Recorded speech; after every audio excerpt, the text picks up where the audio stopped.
Arditya Jati Asmara. Ardi itu bukit, jati itu keteguhan, asmara itu cinta. Cinta yang teguh seperti gunung, seperti bukit. Nah, begitulah kira-kira arti nama saya. Saya sudah beristri dan sudah beranak, maksudnya mempunyai anak. Istri saya satu dan akan saya cukupkan terus satu. Anak saya baru satu, akan berpikir akan nambah atau tidak. Saya melayani di GKJ Meranggen, Bapak Ibu. Mungkin bayangannya Meranggen itu jauh sekali ya. Kalau dari sini 20 sampai 30 menit mungkin kalau dari sini ke Meranggen. Tetapi tidak usah khawatir karena saya tidak sejauh dari Meranggen. Istri saya pendeta GKJ Tlogosari. Jadi saya tinggalnya di Tlogosari, dekat, cuma 10 menit dari sini. Bapak Ibu Saudara yang dikasihi Tuhan, saya dulu lahir di sebuah kabupaten, namanya Kabupaten Kulon Progo. Ada yang dari Kulon Progo? Enggak ya, saya tok kayaknya ya. Kulon Progo itu mana Thomas? Kulon Progo itu Jogja. Jogja bagian barat, pesisir pantai selatan, yang sekarang dijadikan sebagai Yogyakarta International Airport gitu. Nah, dari situ kemudian pindah-pindah beberapa kali. Nah, ini kalau diceritakan bisa khotbahnya nanti 40 menit Bapak Ibu. Pindah-pindah akhirnya sekolah teologi lagi di Jogja dan melayani di Meranggen. Jadi bisa dikatakan dari pesisir pantai selatan menuju pesisir pantai utara. Bapak Ibu Saudara yang dikasihi Tuhan, dulu saya pernah kuliah di Jogja. 2 tahun harus menjalani masa asrama, karena saya kuliah teologi, di kampus saya mengharuskan kalau kuliah teologi itu 2 tahun pertama wajib di asrama, 2 tahun berikutnya baru mau tidak mau harus keluar dari asrama. Nah, waktu itu saya memutuskan bersama dengan beberapa teman saya, ada 5 orang, untuk mengontrak satu rumah, gitu ya. Karena secara nominal itu akan lebih murah. Kontrak rumah berbareng-bareng begitu daripada ngekos itu lebih murah gitu. Akhirnya nemulah satu rumah yang menurut kami ini oke untuk tempat tinggal di Jogja. Tidak jauh dari kampus, walaupun ini rumah tua tetapi kamarnya banyak, masih layak untuk dipakai tinggal begitu. 5 orang kami dari daerah yang berbeda-beda, kemudian kontraklah kami di situ. Nah, ada satu teman saya, Bapak Ibu, dia bukan dari daerah Jawa Tengah maupun DIY, dari jauh begitu, tetapi dia punya eyang, neneknya itu tinggal di Jogja, tepatnya tinggal di Kulon Progo seperti saya, lahir, ya. Dia dari daerah yang jauh, tetapi neneknya ini tinggal di Kulon Progo. Dan menariknya, dia itu setiap akhir pekan, setiap weekend selalu menyempatkan dirinya untuk mengunjungi neneknya. Setiap weekend, Sabtu, Minggu, kalau enggak ya Sabtu aja gitu, dari pagi pulang sore begitu. Dan itu lumayan jauh loh Bapak Ibu, 1,5 jam sampai 2 jam mungkin naik motor dari Yogyakarta ke tempat neneknya di Kulon Progo itu. Dan beliau menyempatkan dirinya untuk setiap minggu wirawiri ke sana terus. Saya batin dari awal ini kok cucu sangat dekat dengan neneknya ya, kok sangat berbakti ya, kok sangat mencintai neneknya ya. Awalnya saya berpikir begitu, karena setiap akhir pekan dia pasti begitu. Tetapi yang saya perhatikan juga ketika dia pulang ke kontrakan pasti bawa sesuatu. Minggu pertama ke rumah neneknya balik nggawa beras. Minggu kedua ke rumah neneknya nggawa bandeng presto. Minggu ketiga ke rumah neneknya lagi bawa amplop sing lumayan tebel. Minggu keempat ke rumah neneknya dia bawa lauk pauk yang banyak, lengkap sekali. Saya berpikir iki aja-aja bocah ki sowan simbahe mung arep golek sangu. Saya tanya, Mas, kok tak gatekke sering sekali toh ke rumah eyang, ke rumah nenek. Golek sangu po. Saya bercanda begitu. Beliaunya lalu menjawab hanya dengan senyuman. Hehehe, wis ngerti. Senyumanmu sudah menjawab pertanyaanku. Bapak Ibu Saudara yang dikasihi Tuhan, kita kan juga sering begitu. Mau melakukan sesuatu, rela melakukan sesuatu supaya mendapat sesuatu. Lumrah, itu manusiawi. Kita mau mau melakukan sesuatu karena ada embel-embel di belakangnya. Mau mendapat sesuatu juga. Kalau enggak ada untungnya buatku, ngapain aku melakukan itu?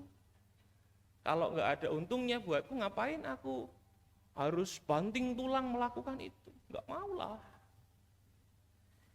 Kalau begini Bapak Ibu, ini termasuk kambing apa termasuk domba? Bacaan kita kan kambing dan domba ya. Kalau kayak gini tadi termasuk kambing apa termasuk domba? Menarik Bapak Ibu, hari ini kita akan belajar tentang kambing dan domba. Keduanya dikatakan mereka tidak tahu objek yang akan dilayaninya. Dengan pertanyaan, kapan Tuhan kami memberi engkau makan ketika engkau lapar? Kapan Tuhan kami memberi engkau minum ketika engkau haus? Pertanyaan itu kan menggambarkan bahwa sebenarnya baik kambing maupun domba itu tidak tahu siapa yang mereka layani. Objek yang mereka lihat itu mereka nggak tahu siapa, nggak tahu Tuhan atau bukan. Karena ada pertanyaan, kapan Tuhan aku memberi engkau makan ketika engkau lapar dan memberi engkau minum ketika engkau haus dan seterusnya. Mereka nggak tahu objeknya siapa. Perbedaannya, si kambing ketika dia nggak tahu objeknya atau dia melihat objeknya itu bukan Tuhan, dia nggak akan melakukan apapun. Ngapain, wong bukan Tuhan kok. Nanti kalau aku melayani yang bukan Tuhan, pasti aku nggak dapat imbal balik apapun. Tetapi kalau aku melayani dan jelas itu adalah Tuhan, pasti aku akan dapat sesuatu. Nah, makanya si kambing ini tidak melakukan apapun, soalnya dia tidak melihat bahwa apa yang ada di depannya adalah Tuhan. The face of God. Wajah Tuhan dia nggak bisa lihat. Jadi dia nggak melakukan sesuatu. Lah beda dengan si domba ini. Dia nggak peduli yang dia layani itu Tuhan atau bukan. Yang penting kalau orang itu butuh ditolong, orang itu butuh disapa, orang itu butuh direngkuh, dia akan merengkuhnya dengan sekuat tenaga, dengan kekuatan yang dia bisa. Nah ini bedanya antara domba dan kambing. Mereka sama-sama nggak tahu, tetapi kalau kambing ini, kalau dia bukan Tuhan, aku tidak akan melayaninya. Tetapi kalau domba ini dia tidak peduli dia Tuhan atau bukan, yang penting kalau orang itu butuh ditolong, aku akan menolongnya.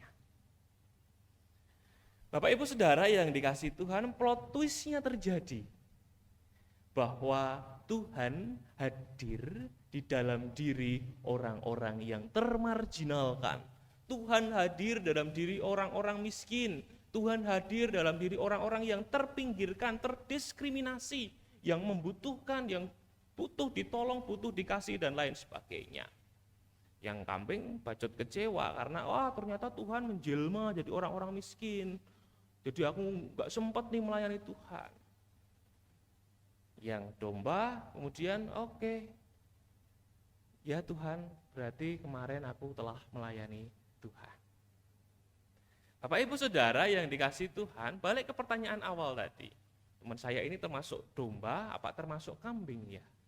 Jelaslah, dia adalah kambing karena dia menginginkan sesuatu dari apa yang dia lakukan. Kambing kan juga begitu.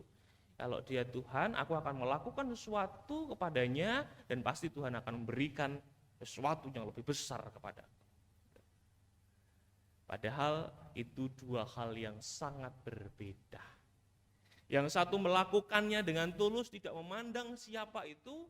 Yang satu harus melakukan sesuatu kalau dia mendapat untung, kalau dia juga mendapat sesuatu. Kalau balik ke pertanyaan atau mungkin ke cerita saya tadi yang di awal, teman saya ini akan mengunjungi eyangnya, akan mengunjungi neneknya, karena dia tahu ketika dia balik dia akan disangoni.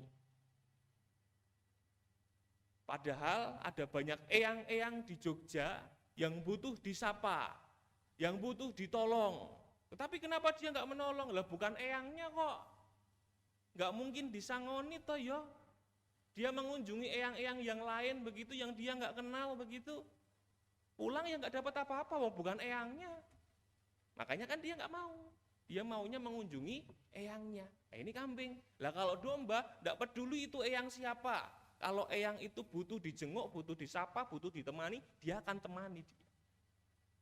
Itu bedanya domba dan kambing.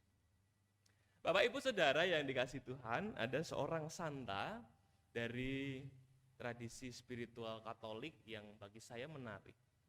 Santa ini namanya Santa Teresa dari kota Lisieux. Dia pernah menuliskan begini, kalau kamu mau memberi, memberi saja. Jangan mengharapkan hasil dari apa yang kamu lakukan.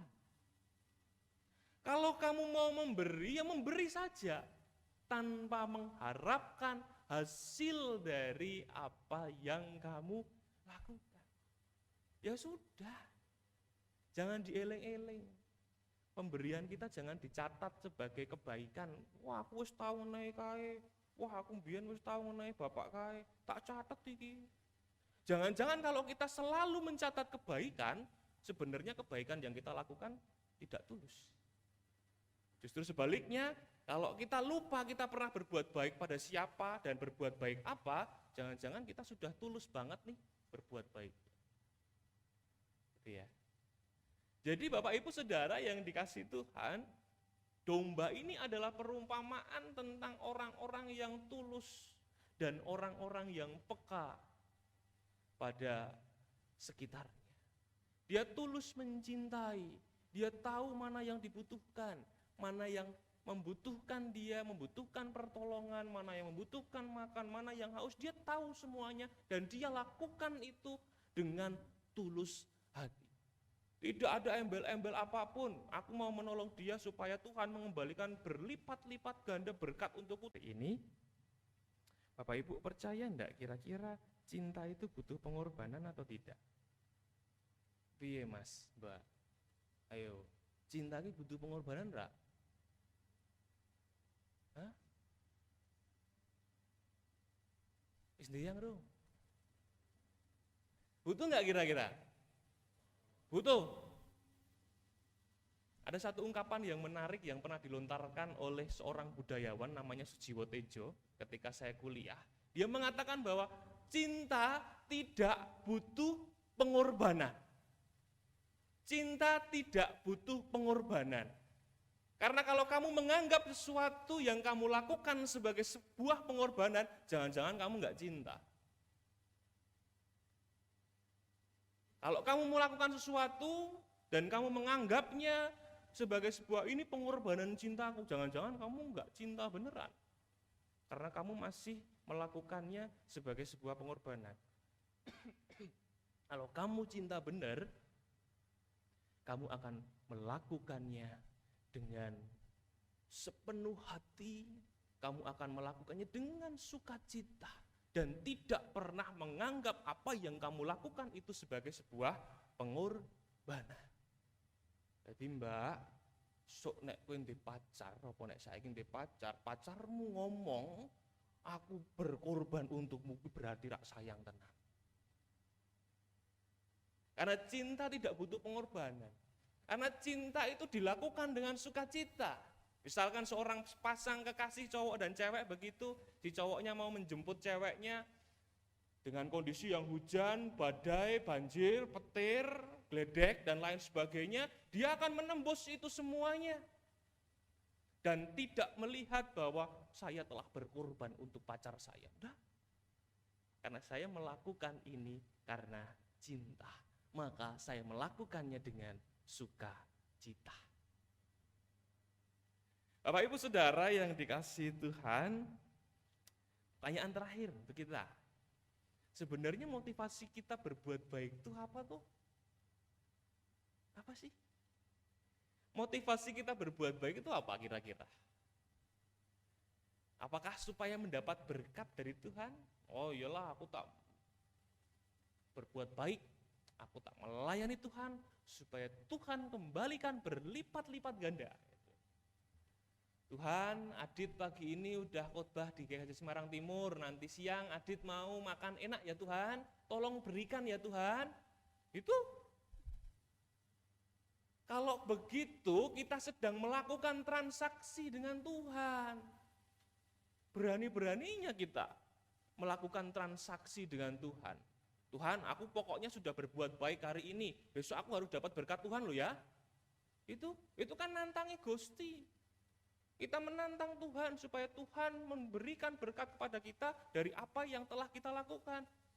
Tuhan, hari ini aku sudah khotbah 2 kali loh Tuhan, di gereja Raden Patah dan di gereja Sawah Besar. Besok aku mau Tuhan memberikan aku berlipat-lipat kali ganda berkat dari Tuhan. Itu kurang ajar banget kita kalau kita memaksa Tuhan memberkati kita ketika kita sudah melakukan sesuatu yang baik. Lalu apa motivasi kita berbuat baik? Apakah ingin surga? Tuhan, selama hidup aku sudah baik, aku tidak pernah selingkuh, aku selalu setia pada pasanganku, aku selalu bersikap jujur, aku selalu berbuat baik kepada teman-temanku, aku selalu meminjami uang temanku, kalau dia minta 100 dulu ya, oke, aku selalu meminjami dia, tidak pernah menagih kembali apa yang telah kupinjamkan. Tuhan, aku sangat baik di dunia ini, besok aku masuk surga ya Tuhan. Balik lagi itu nantangin Tuhan. Hak surga dan neraka itu hak istimewa Tuhan, hak prerogatif Tuhan. Berarti kita ada pamrihnya ketika kita melakukan perbuatan baik. Tidak tulus berarti. Berarti tidak benar-benar melakukan perbuatan baik itu dengan cinta, dengan asmara. Karena itu konsepnya saya balik Bapak Ibu. Konsepnya saya balik. Jika ini kata-kata ini ada di kaos sablonan begitu yang ada di filmnya Filosofi Kopi kalau teman-teman pernah lihat. Bagaimana jika surga tidak menyenangkan atau bahkan tidak ada? Bagaimana jika surga itu tidak menyenangkan seperti yang kita bayangkan atau bahkan tidak ada? Apakah Bapak Ibu akan tetap berbuat baik? Ini menjadi perenungan kita bersama. Jika surga tidak semenyenangkan yang kita pikirkan atau bahkan tidak ada, masihkah kita akan terus berbuat baik? Amin. Kita akan masuk di dalam keteduhan kita.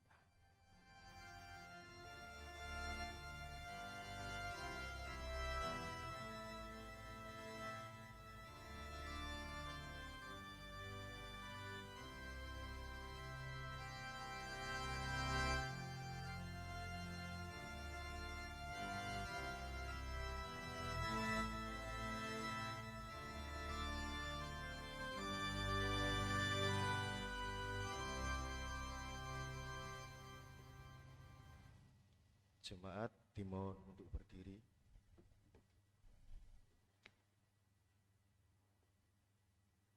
Bersama umat Tuhan di sepanjang abad dan tempat, marilah kita memperbarui iman percaya kita dengan mengucapkan pengakuan iman rasuli. Aku percaya kepada Allah Bapa yang Maha Kuasa, Khalik langit dan bumi, dan kepada Yesus Kristus, anaknya yang tunggal Tuhan kita, yang dikandung daripada Roh Kudus, lahir dari anak darah Maria, yang menderita di bawah pemerintahan Pontius Pilatus, disalibkan, mati, dan dikuburkan, turun ke dalam kerajaan maut. Pada hari yang ketiga, bangkit pula dari antara orang mati, naik ke surga, duduk di sebelah kanan Allah Bapa yang Maha Kuasa, dan akan datang dari sana untuk menghakimi orang yang hidup dan yang mati. Aku percaya kepada Roh Kudus, gereja yang kudus dan am, persekutuan orang kudus, pengampunan dosa, kebangkitan daging dan hidup yang kekal. Jemaat dimohon untuk duduk kembali.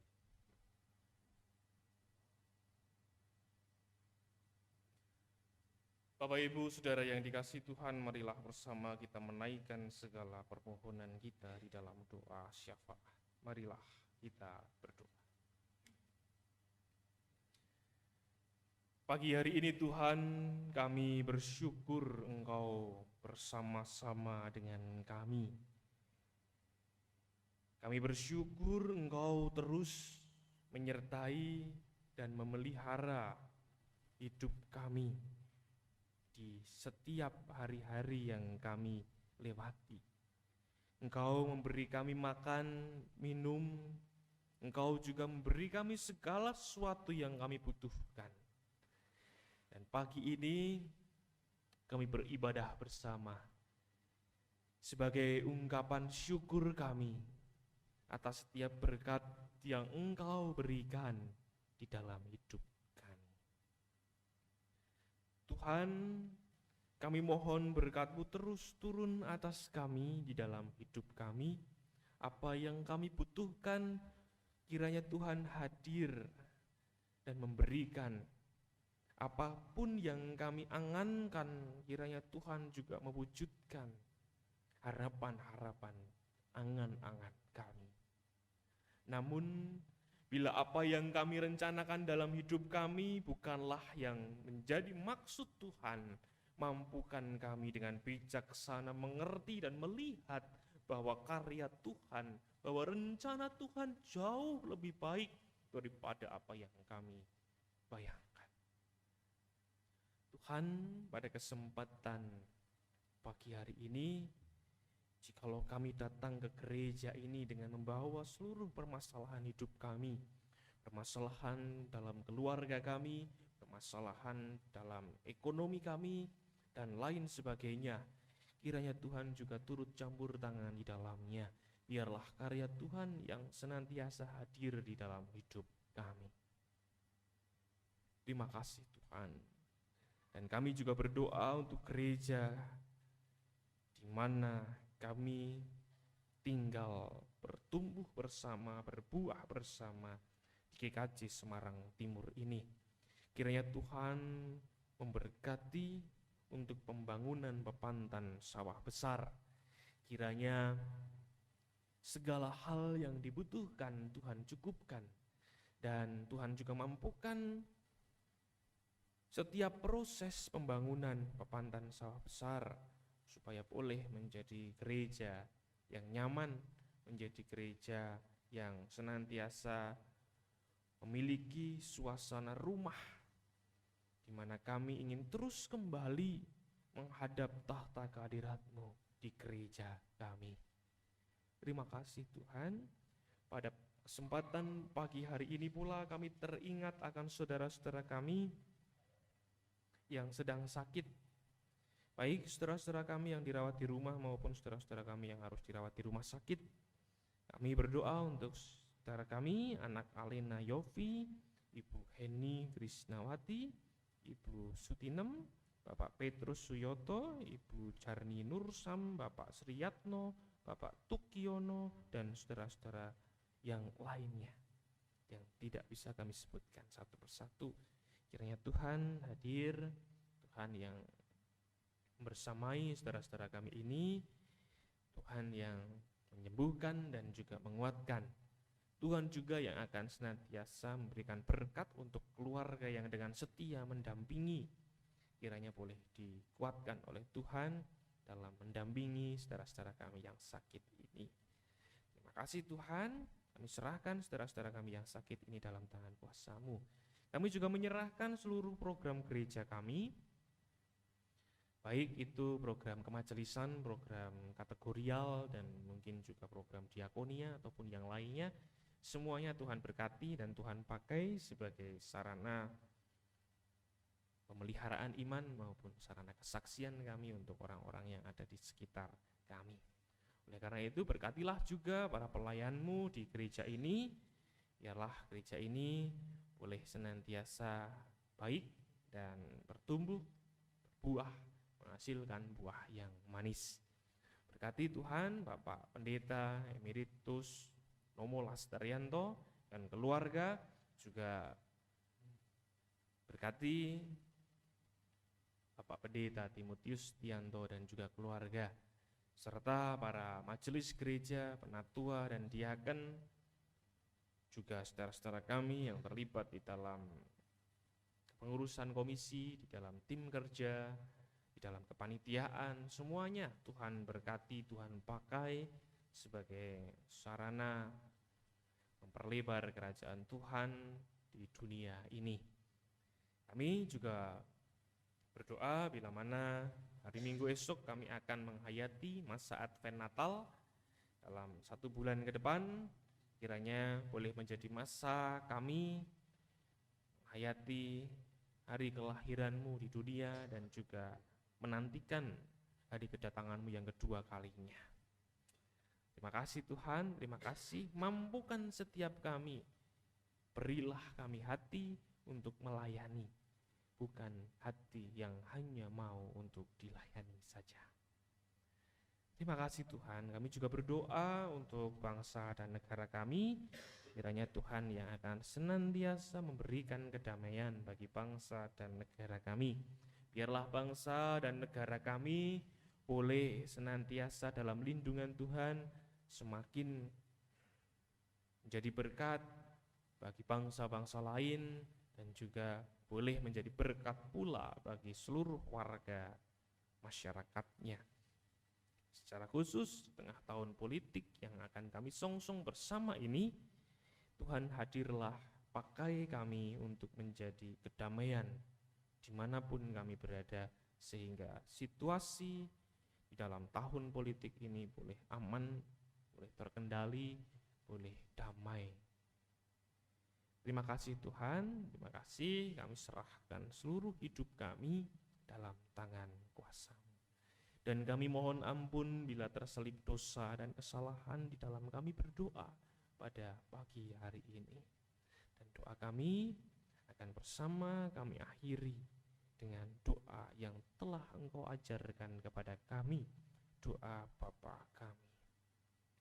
Bapa kami yang ada di surga, dikuduskanlah nama-Mu, datanglah kerajaan-Mu, jadilah kehendak-Mu di bumi seperti di surga.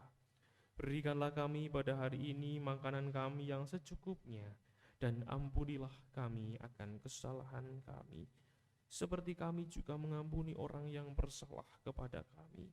Dan janganlah membawa kami ke dalam pencobaan, tetapi lepaskanlah kami daripada yang jahat.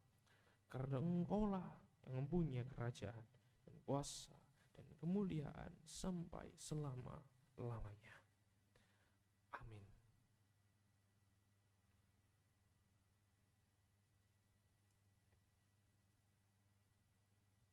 Marilah kita memberikan persembahan sebagai ungkapan syukur atas karya keselamatan Allah. Dasar persembahan kita terima dari kitab 1 Tawarakih 29 ayat yang ke-17. Demikian. Aku tahu ya Allahku bahwa Engkau adalah penguji hati dan berkenan kepada keikhlasan.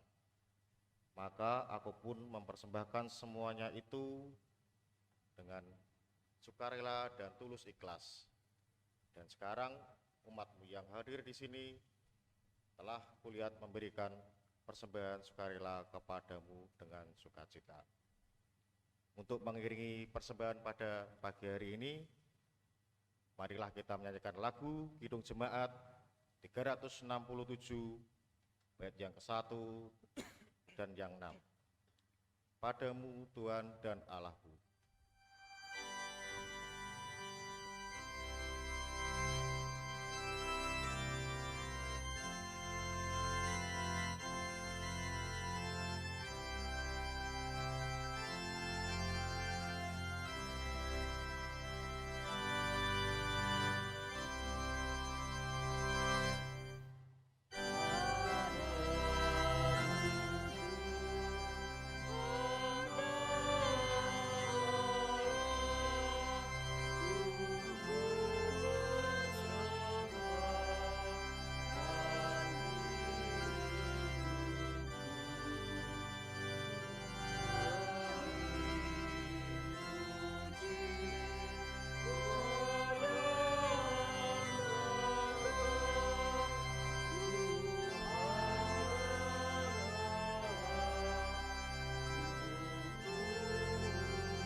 Jemaat dimohon untuk bangkit berdiri.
Mari kita berdoa. Ya Bapa, terima kasih atas segala berkat dan kasih-Mu yang telah Engkau nyatakan bagi jemaat-Mu di tempat ini. Terima kasih atas firman yang telah Kau berikan kepada kami. Kiranya firman yang telah kami dengar dapat kami renungkan dalam kehidupan kami. Kiranya firman-Mu ini juga dapat menerangi setiap langkah kehidupan kami. Firman-Mu juga telah memberikan kekuatan kepada kami, jemaat-Mu di tempat ini.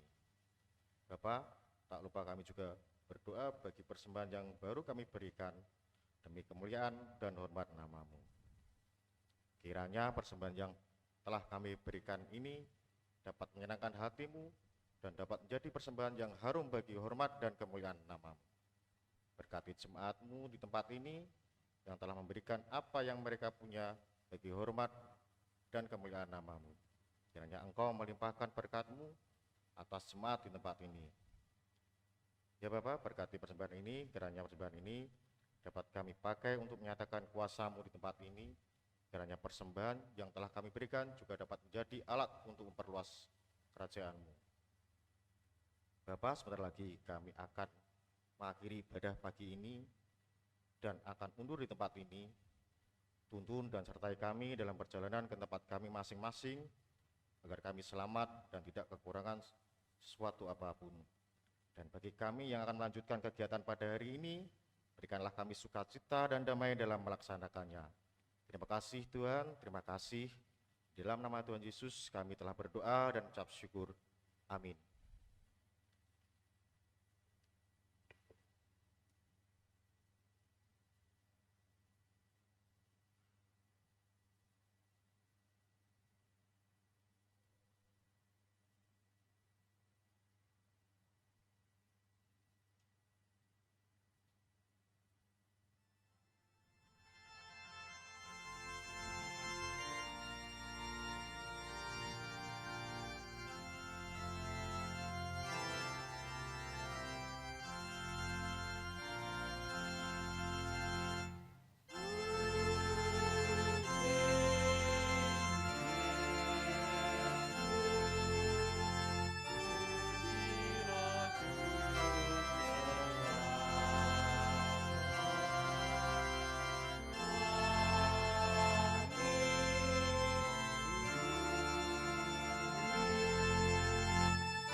Bapak Ibu Saudara yang dikasihi Tuhan, arahkanlah hatimu kepada Tuhan. Jadilah saksi Kristus. Terpujilah Tuhan.